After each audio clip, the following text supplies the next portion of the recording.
Station Ghanpur నుంచి కడియంను తరిమి కొడతామన్నారు మాజీ ఎమ్మెల్యే రాజయ్య. కడియం శ్రీహరి చచ్చిన శవం లాంటి వాడిని ధ్వజమెత్తారు. గన్పూర్ నియోజకవర్గంలో ఉప ఎన్నిక ఖాయమని, డిపాజిట్ కూడా రాకుండా కడియంను తరిమి కొడతామని హెచ్చరించారు.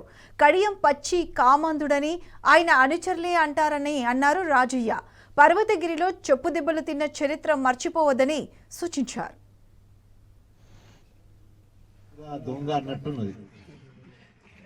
ఓడగొట్టాలనుకున్నది కాంగ్రెస్ వాళ్ళు కడియం శ్రేణిని గెలిపించింది. బీఆర్ఎస్ శ్రేణులు కష్టపడి గెలిపించడం జరిగింది. ఈరోజు ఆల్రెడీ సచ్చిన శవం కడియం శ్రేణి తెగించున్నా. సో కాబట్టి ఇంకా కడియం శ్రేణి నా ఎంట్రీగా కూడా పీకలేడు. కాకుండా 600 కాస్త ఆలస్యమైన గణపురం నియోజకవర్గానికి ఉప ఎన్నిక రావడం ఖాయం.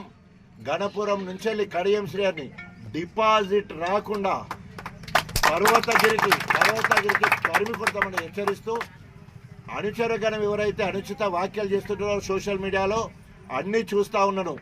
ఒకవేళ కనుక సందర్భం అవకాశం వచ్చాయంటే కడియం శ్రేణి గురించి మాట్లాడడానికి చాలా ఉన్నది. వాళ్ళ టీడీపీ నాయకులను అడిగితే కడియం శ్రీహరి గారు కామాంధుడని అనేక సందర్భాలలో మరి హనుమకొండ టీచర్ కాలనీలో కావచ్చు, పర్వతగిరిలో కావచ్చు చెప్పులతో కొట్టిన సందర్భం ఉన్నది. సొంత భార్యనే టీచర్ కాలనీలో చెప్పుతో కొట్టడం జరిగింది.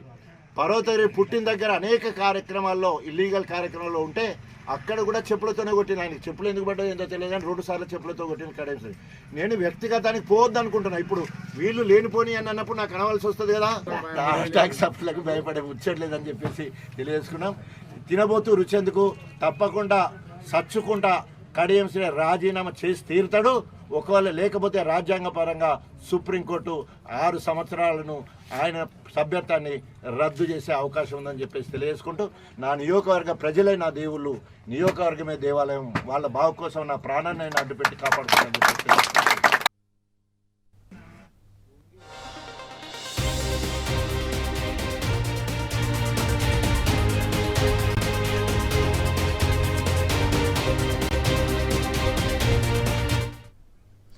ఇదే అంశానికి సంబంధించి పూర్తి అప్డేట్స్ మా ప్రతినిధి రవికాంత్ అందిస్తారు.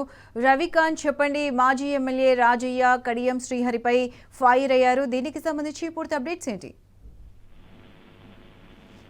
పూర్తి స్థాయిలో బీఆర్ఎస్ నుంచి గెలుపొందారు కడియం శ్రీహరి. బీఆర్ఎస్ నుంచి గెలుపొంది కాంగ్రెస్ పార్టీకి అభివృద్ధి మంత్రం చెప్పిస్తూ రేవంత్ రెడ్డి పేరును చేపిస్తూ వెళ్తున్నటువంటి సందర్భం కనిపిస్తా ఉంది. నియోజకవర్గంలో అభివృద్ధి చూసినట్టయితే శూన్యంగా కనిపిస్తుంది. ఈ అంశాలకు సంబంధించి ఇటీవలి కాలంలో స్టేషన్ గన్పూర్ నియోజకవర్గాన్ని అభివృద్ధిని బేస్ చేసుకుని మాజీ ఎమ్మెల్యే తాటికొండ రాజయ్య కడియం శ్రీహరి మీద బగ్గుమంటున్నటువంటి సందర్భం కనిపిస్తా ఉంది.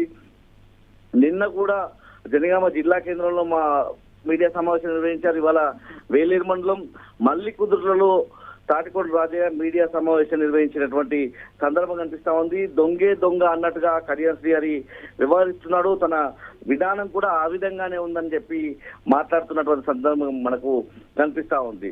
600 గన్పూర్ లో ఉప ఎన్నిక రావడం ఖాయమన్నటువంటి అంశాన్ని రాజయ్య చెప్తా వస్తా ఉన్నారు. ముఖ్యంగా మనం చూసినట్టయితే సుప్రీంకోర్టు కూడా సూచన చేసింది స్పీకర్ కు. ఏదైతే పార్టీ ఫిరాయించిన ఎమ్మెల్యేలకు సంబంధించి త్వరితగతిన ఒక నిర్ణయం తీసుకోవాలి. ఇది దేశానికి సంబంధించి, రాజకీయాలకు సంబంధించి, ఏదైనా పార్టీకి సంబంధించి అంత మంచి పరిణామం కాదని ఇప్పటికే సుప్రీంకోర్టు సూచించిన సందర్భంలో ఇప్పటి వరకు కూడా స్పీకర్ తన విధానాన్ని కావచ్చు, తన నిర్ణయాన్ని ప్రకటించని సందర్భం. ఈ 2-3 రోజుల నుంచి ఎవరైతే పార్టీ ఫిరాయించినటువంటి ఎమ్మెల్యేలకు సంబంధించి వివరణ తీసుకుంటా ఉన్నారు.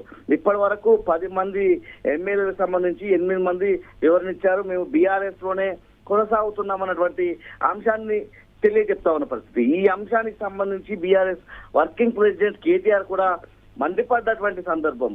మీరు బీఆర్ఎస్ లో ఉన్నట్టయితే బీఆర్ఎస్ ఎల్పీకి ఎందుకు రావడం లేదు, తెలంగాణ భవన్కి ఎందుకు రావడం లేదు, బీఆర్ఎస్ పార్టీ పిలుపునిచ్చినటువంటి కార్యక్రమాల్లో ఎందుకు పాల్గొనడం లేనటువంటి ఒక చిక్కు ప్రశ్నను వాళ్ళకు వదిలేసినటువంటి పరిస్థితి, వాళ్ళని ఎప్పటికప్పుడు ఇరుకున పెట్టే విధంగా, వాళ్ళు ఒక హైడ్రామా తీసే విధంగా మేము బీఆర్ఎస్ లో ఉన్నామని చెప్పడాన్ని ఇవాళ రాజకీయంగా ఎదుర్కొనే ప్రక్రియలో భాగంగా బీఆర్ఎస్ వర్కింగ్ ప్రెసిడెంట్ కేటీఆర్ వాళ్ళను ఎరుకున పెడతా ఉన్నారు. ఈ క్రమంలోనే ఎప్పటికప్పుడు స్టేషన్ గన్పూర్ నియోజకవర్గానికి సంబంధించి ఏ కార్యక్రమం తీసుకున్నా కూడా కడియం శ్రీహరి మీద, పార్టీ ఫిరాయించినటువంటి ఎమ్మెల్యే కడియం శ్రీహరి మీద తాటికొండ రాజయ్య బగ్గుమంటున్నటువంటి పరిస్థితి అయితే మనకు కనిపిస్తా ఉంది. ముఖ్యంగా కడియం శ్రీహరి ఏ పార్టీలో ఉన్నాడో కూడా చెప్పుకోవడానికి భయపడి స్పీకర్ కి ఇప్పటి వరకు వివరణ ఇవ్వడం లేదని ఆయన మాట్లాడుతున్న తీరు కనిపిస్తా ఉంది. ముఖ్యంగా వెంటనే స్పీకర్ కు వివరణ ఇవ్వడంతో పాటు కడియం శ్రీహరి స్టేషన్ గన్పూర్ ప్రజలకు క్షమాపణ చెప్పాలన్నటువంటి అంశాన్ని ఆయన లేవనెత్తుతున్నటువంటి సందర్భం కూడా మనకు కనిపిస్తా ఉంది. ప్రధానంగా అభివృద్ధి నినాదాన్ని ముందుకు తీసుకువెళ్లే విధంగా కడియం శ్రీహరి ఇవాళ పూర్తిగా కాంగ్రెస్ పార్టీలోకి వెళ్ళినటువంటి పరిస్థితి. మార్చి నెలలో ఈ సంవత్సరానికి సంబంధించి రేవంత్ రెడ్డి స్టేషన్ గన్పూర్ నియోజకవర్గ కేంద్రానికి వచ్చి 800 కోట్ల రూపాయలు స్టేషన్ గన్పూర్ నియోజకవర్గ అభివృద్ధి కోసం కేటాయించామని చెప్పి ప్రకటించారు. ఇప్పటి వరకు తట్టెడు మట్టి కూడా ఏ కార్యక్రమం కోసమైనా పోసినటువంటి పాపాన పోలేదు. మరోవైపు ఆ 800 కోట్లకు సంబంధించినటువంటి నిధులు మనం చూసినప్పటికీ, ఆ 800 కోట్లు ఏదైతే మార్చి 2025 వరకు ప్రచారం చేసిన సందర్భం కాంగ్రెస్ పార్టీ స్టేషన్ నియోజకవర్గానికి సంబంధించి ఇటీవలి కాలంలో ఆ అమౌంట్ ఏదైతే ఉందో ఆ నిధుల సంఖ్యను కూడా పెంచే విధంగా 1024 కోట్ల రూపాయలు స్టేషన్ గన్పూర్ నియోజకవర్గంలో అభివృద్ధి పనులు జరుగుతున్నాయనే విధంగా, అందులో 200 కోట్లు కేవలం ఇంటగ్రేటెడ్ స్కూల్ ఏదైతే యంగ్ ఇండియా ఇంటగ్రేటెడ్ స్కూల్స్ ఉన్నాయో దానికోసమే 200 కోట్లు.